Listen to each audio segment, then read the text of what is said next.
In the sweltering heat of the summer of 1598, within the shadowed halls of the Escorial Palace, a horrifying tragedy unfolded. King Philip II of Spain, once the most powerful ruler in Europe, controlling an empire that spanned the globe, now faced an enemy unlike any he had ever encountered before. Not the monarchs who sought to challenge him, nor the rebellious subjects who dared to defy him, but something far more terrifying: his own decaying body. The flesh that had once been strong, commanding, and regal was now turning against him, slowly rotting under the assault of disease and parasitic infestation. For 52 days, this once mighty monarch, who had led armies and shaped empires, was trapped in his own bed, powerless. His limbs no longer moved. His body became a festering shell, overrun with sores, maggots, and lice. The king who had ordered the deaths of thousands, who had commanded the greatest naval fleet in Europe, now lay vulnerable to the smallest of creatures. This is not merely a tale of physical suffering, but one that delves into the very essence of human vulnerability, where absolute power collides with absolute fragility. The story of Philip II's final days is a grotesque reminder that no matter how invincible a man may seem in life, death and decay are the great equalizers.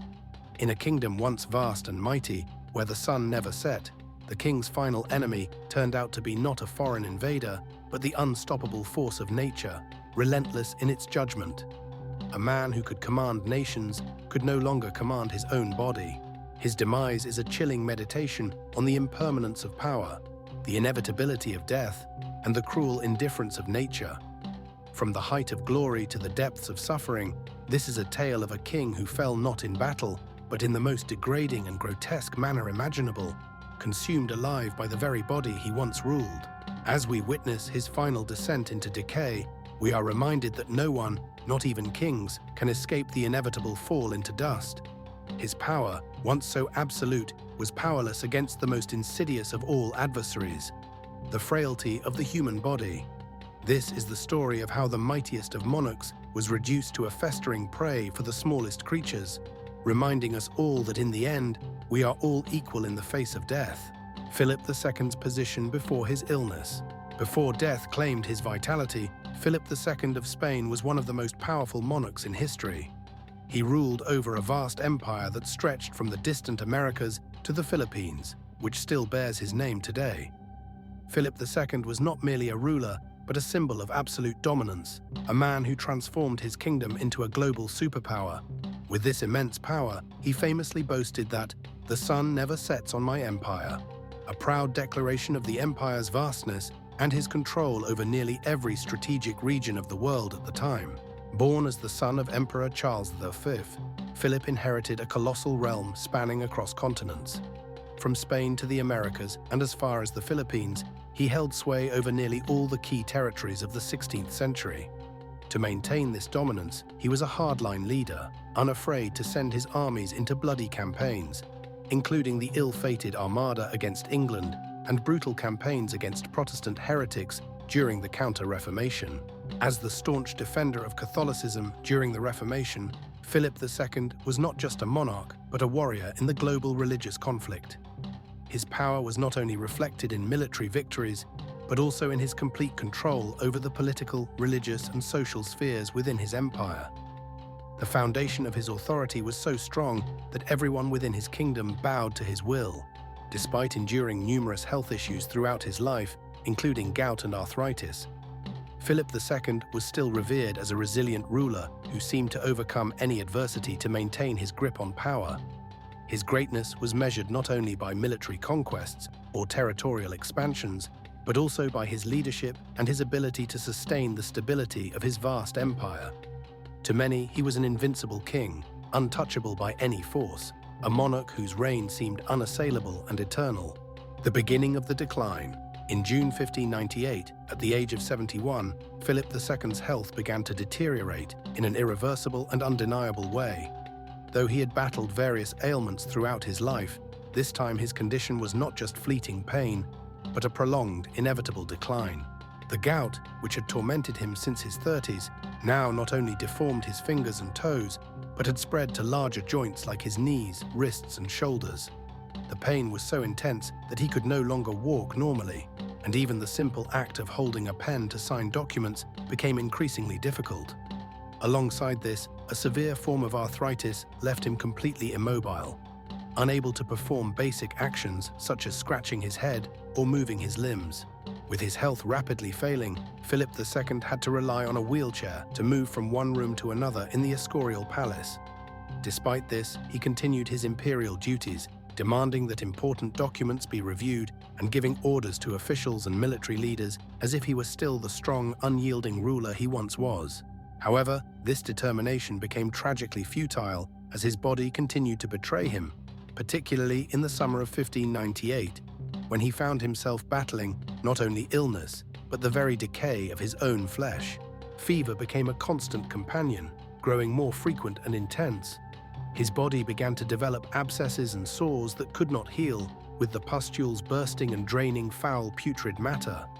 The physicians, though applying traditional treatments like bloodletting and poultices, could do little to halt the spread of infection. As Philip II's health continued to collapse, he was forced to confront a weakness he had never known before, one of the human body's fragility. A mighty king, once a symbol of absolute power, could no longer control his own body. The beginning of the decline. In June 1598, at the age of 71, Philip II's health began to deteriorate in an irreversible and undeniable way. Though he had battled various ailments throughout his life, this time his condition was not just fleeting pain, but a prolonged, inevitable decline. The gout, which had tormented him since his 30s, now not only deformed his fingers and toes, but had spread to larger joints like his knees, wrists, and shoulders. The pain was so intense that he could no longer walk normally, and even the simple act of holding a pen to sign documents became increasingly difficult. Alongside this, a severe form of arthritis left him completely immobile, unable to perform basic actions such as scratching his head or moving his limbs. With his health rapidly failing, Philip II had to rely on a wheelchair to move from one room to another in the Escorial Palace. Despite this, he continued his imperial duties, demanding that important documents be reviewed and giving orders to officials and military leaders as if he were still the strong, unyielding ruler he once was. However, this determination became tragically futile as his body continued to betray him, particularly in the summer of 1598, when he found himself battling not only illness, but the very decay of his own flesh. Fever became a constant companion, growing more frequent and intense. His body began to develop abscesses and sores that could not heal, with the pustules bursting and draining foul, putrid matter.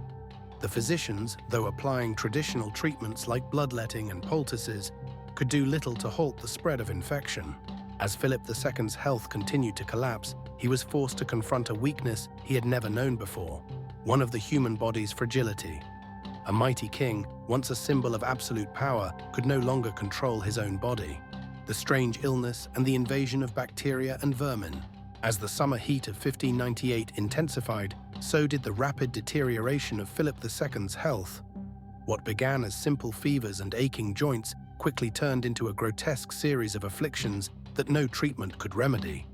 The king's body, once a symbol of power, now became a breeding ground for disease and decay.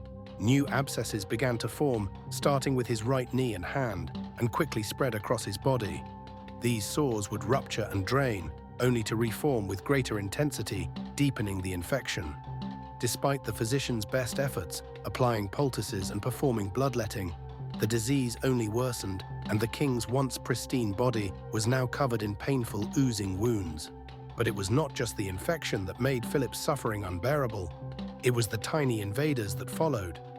The festering wounds created a perfect environment for bacteria to thrive, but worse still, they attracted the smallest of creatures.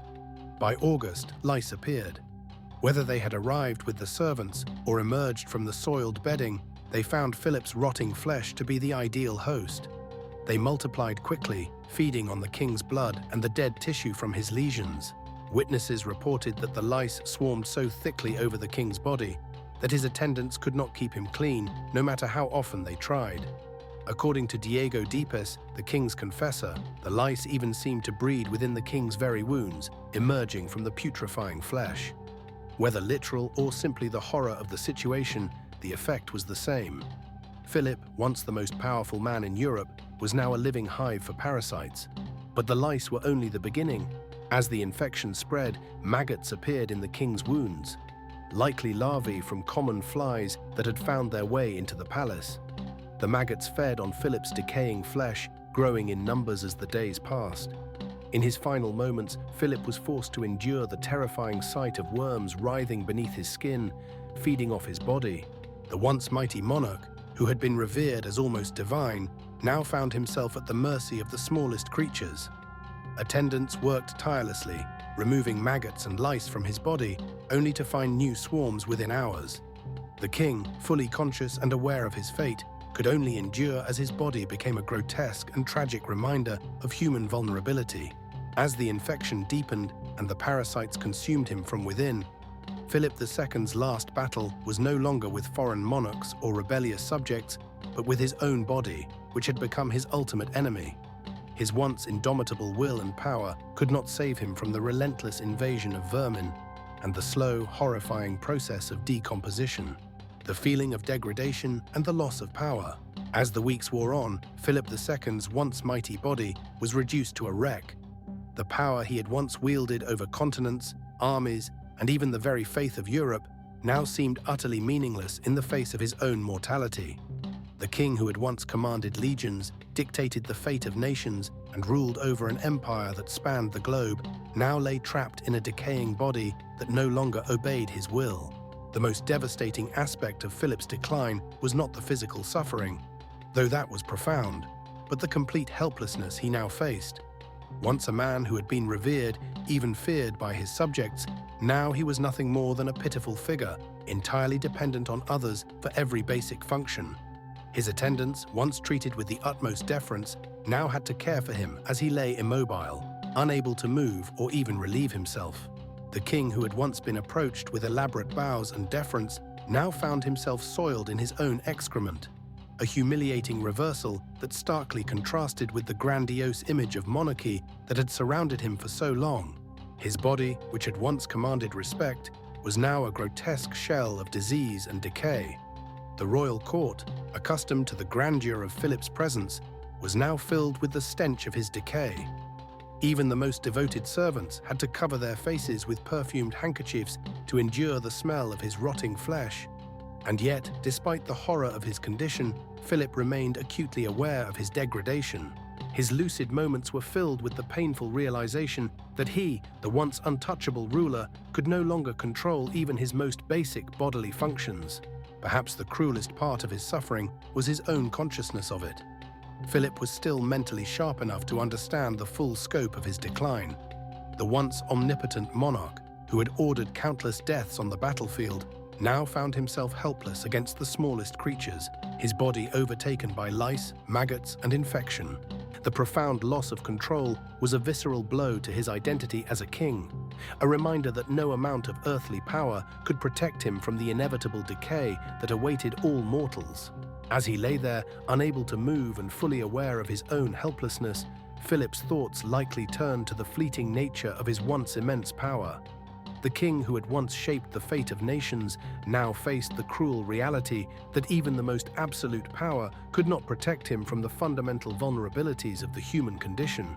In his final days, he was forced to confront the ultimate truth, that no matter how grand his empire had been, no matter how many wars he had won, in the end, he was just as powerless as any other mortal before the inevitable decay of the body. Philip's emotions in his final days. As the days stretched on in agony, Philip II's spirit endured a torment more excruciating than the physical suffering, the crushing awareness of his own powerlessness. A king who had once commanded legions and shaped the course of nations now found himself utterly dependent on others for even the most basic functions.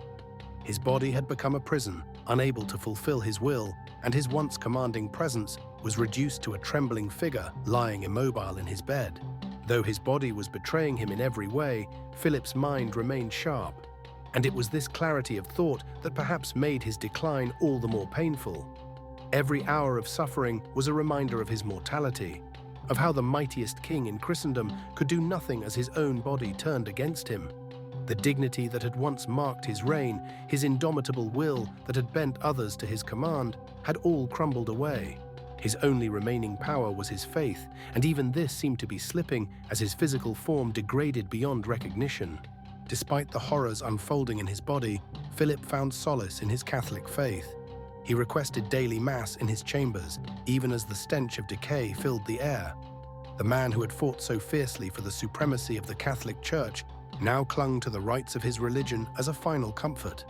He would often ask for religious texts to be read to him, seeking some sort of spiritual reprieve from the suffering of his decaying body. In between bouts of pain, Philip continued to discuss matters of state with those around him, most notably his son, Philip III. He tried in vain to impart wisdom to his heir, speaking to him of the fleeting nature of power. He gestured weakly to his own deteriorating body, perhaps as a final lesson for his son. "I have been treated like an old dog," he reportedly said, a bitter reflection on how his once immense power had crumbled. Even in his final moments, Philip's thoughts turned to his legacy. Though it was clear that even he could not escape the harsh irony of his situation. A man who had spent his entire life protecting and expanding his empire was now rendered powerless, not by a foreign army or rebellion, but by the inevitability of decay.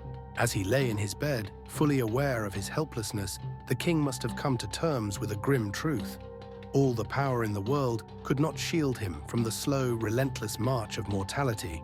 Perhaps the most painful realization for Philip was that his grandeur, his legacy, was not going to be remembered as he had hoped. His name, once associated with an empire that spanned the globe, would now be forever linked with the horrifying image of his slow, agonizing death. Despite his immense wealth and power, he could not stop the destruction of his body. A painful reminder that, in the end, all kings, no matter how mighty, are slaves to the same fate as every other mortal. Witnesses and the situation in the Escorial Palace. As the suffering of Philip II deepened, the once majestic halls of the Escorial Palace became a grim theatre for his prolonged and painful decline. The grand edifice, built by Philip himself as a monument to his power and devotion to the Catholic faith, had now become a place of horror.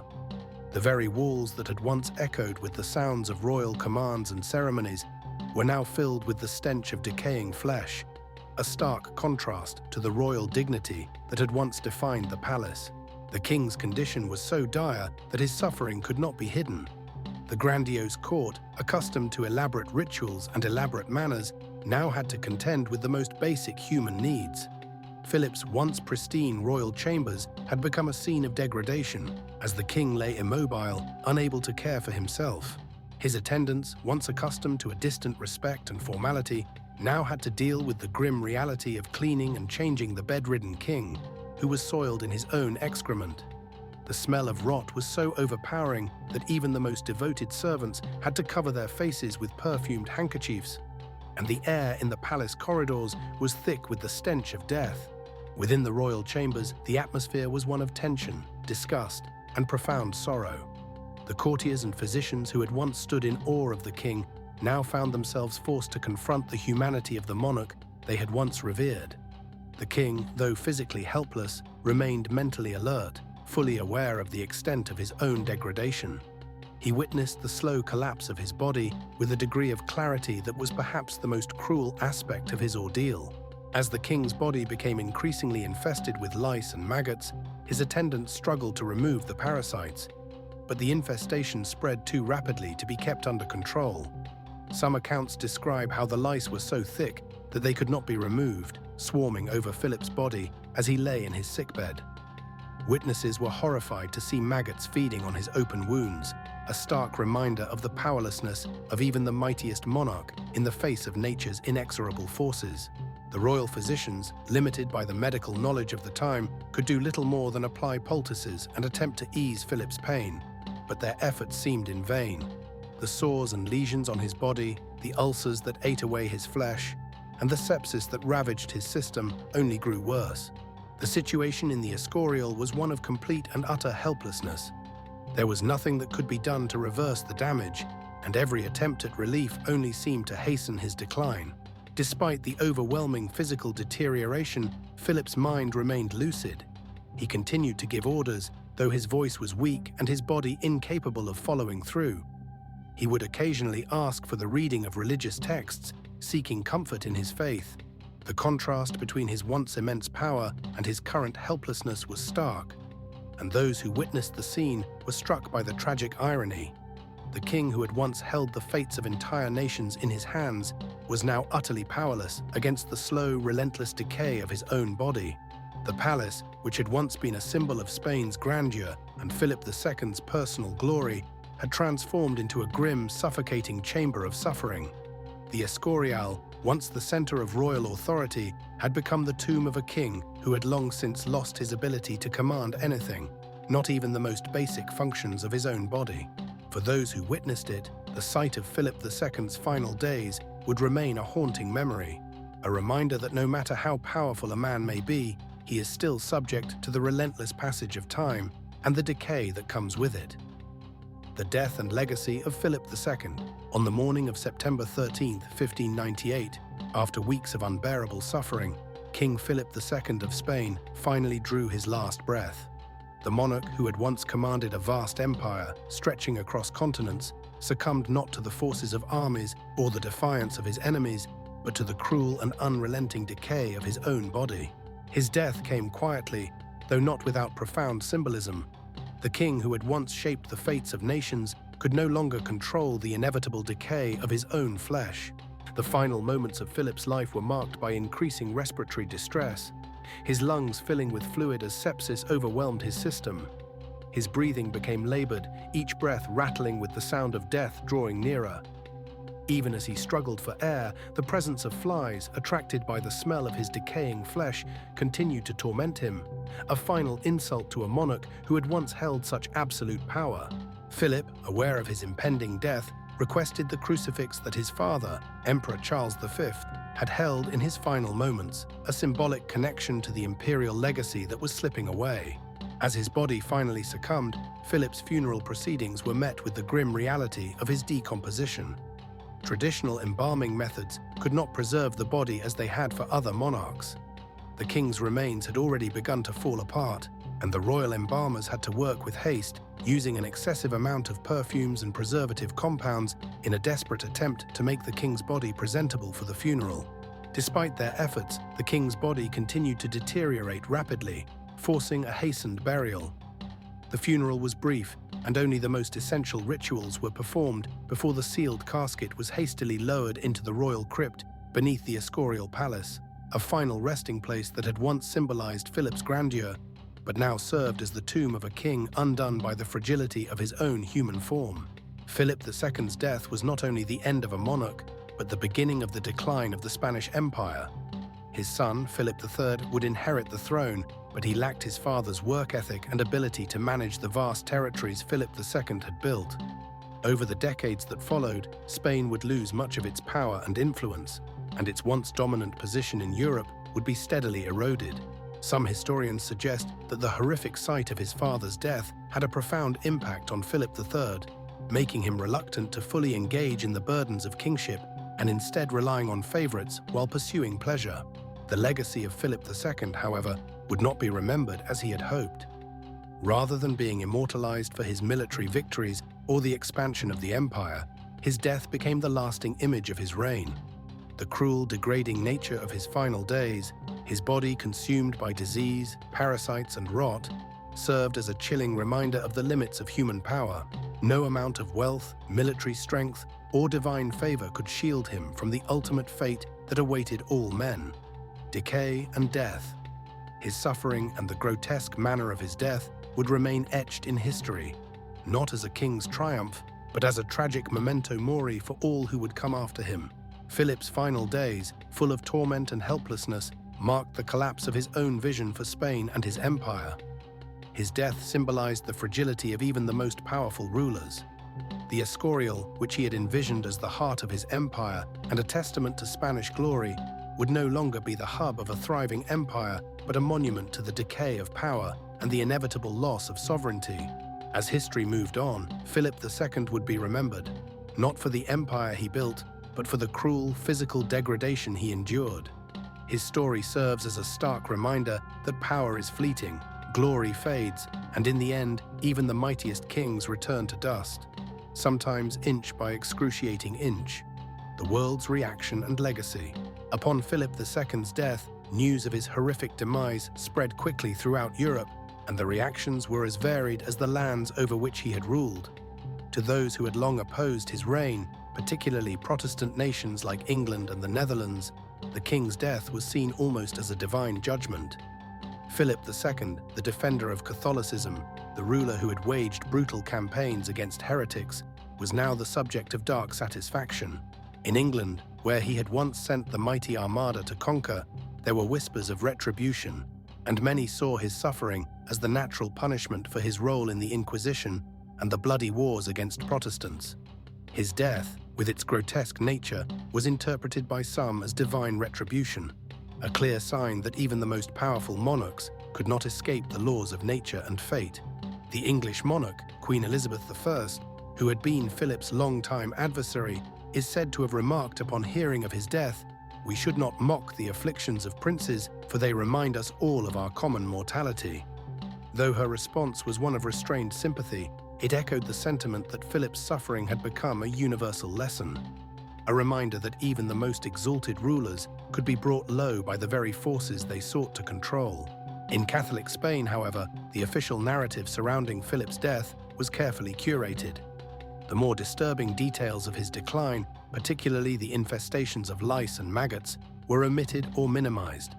Instead, the official accounts emphasized his piety, dignity, and steadfastness in the face of suffering. For the Spanish people, Philip II's death was portrayed as the end of a king who had devoted his life to the service of God and the preservation of the Catholic faith. His final moments, spent in prayer and devotion, were glorified as a reflection of his unwavering faith, and the more grotesque aspects of his death were swept under the rug. The image of Philip as a saintly figure, enduring his suffering with courage, was carefully crafted to preserve his legacy in the eyes of the Spanish people. But history, as it often does, did not entirely follow the official narrative. As time passed, the world's view of Philip II became more complex and layered. His empire, once the greatest in the world, began to show cracks, and his legacy was intertwined with both his achievements and his failures. While his reign had seen territorial expansion and the consolidation of power, it also marked the beginning of Spain's gradual decline. The empire he had so meticulously built began to falter under his successors, and the financial strains of constant warfare and internal unrest would soon take their toll on Spain. Historians would later point to Philip II's death as a turning point, symbolizing not just the end of an era, but the irreversible decline of the Spanish Empire. His son, Philip III, lacked the drive and discipline of his father, and Spain's once unstoppable march toward dominance slowed to a halt. In the wake of Philip's death, Spain would lose territories, influence, and ultimately its position as the leading power in Europe. The legacy of Philip II is marked by the paradox of his death. While he had fought to protect the divine right of kings and the supremacy of Catholicism, his final days illustrated the fundamental truth that even kings must face the same fate as the lowliest of their subjects. His death, so grotesque and public, served as a grim memento mori, a stark reminder that all power is fleeting, all glory fades, and in the end, nature renders all men equal. His final suffering was the cruelest of ironies. The king who had ruled over an empire in which the sun never set had himself been brought low by the ravages of time and the decay of the human body. In the years that followed, Philip II was remembered not just for his wars, his empire, or his religious fervor, but for the manner of his passing.